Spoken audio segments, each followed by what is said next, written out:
on this day in 1789, revolutionaries stormed and seized control of the Bastille. Professor Emma Spary is a historian on the Bastille at the University of Cambridge, and we can speak to her now. Good morning to you.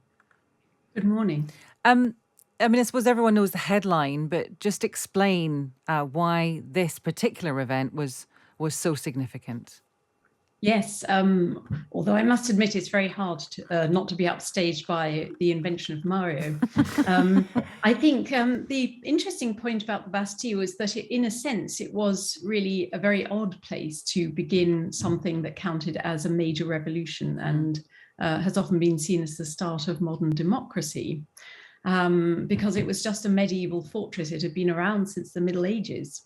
And it was a prison. And one of the main reasons that you'll see about why the Bastille was stormed was that it contained prisoners that were being mistreated by the crown. But actually, they only found 7 prisoners in there when they finally stormed the fortress. Oh, gosh, okay. But they did it anyway.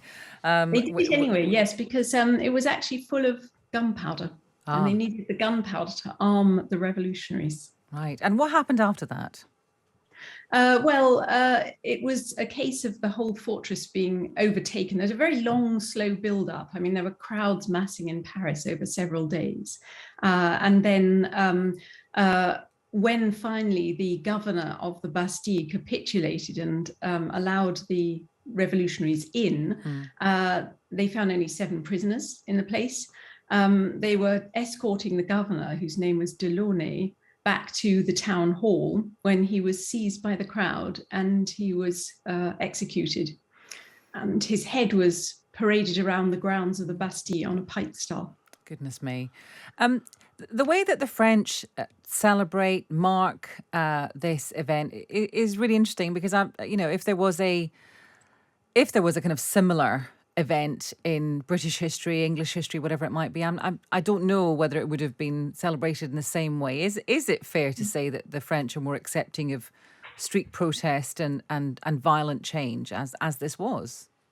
Well, I definitely think the French Revolution produced a tradition of honouring that as a kind of political protest. To put it into perspective, if that crowd had not succeeded in its goals, then we wouldn't have anything like democracy as we know it today. I mean, in the 18th century in Britain, although there was voting, only about 3% of the population were actually allowed to vote.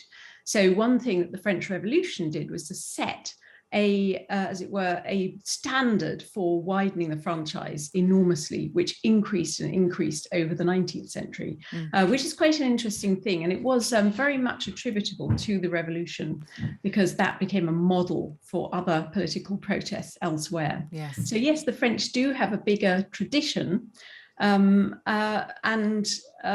I think it's quite an important one to commemorate, even for us as well. And just very briefly, Emma, I can see you, and behind you, your screensaver is a delightful map. I think I don't know if it's a background or whether it's actually on the wall, of a kind of ancient map of Paris, the Rivière de Seine.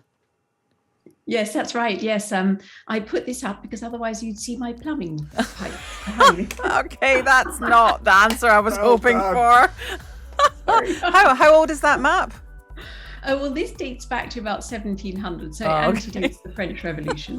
Well, it's better than the plumbing answer. Emma, thank you. Professor Emma Spary, historian on the Bastille at the University of Cambridge, and she doesn't want you to see her plumbing, which is fair enough. I don't blame her at all.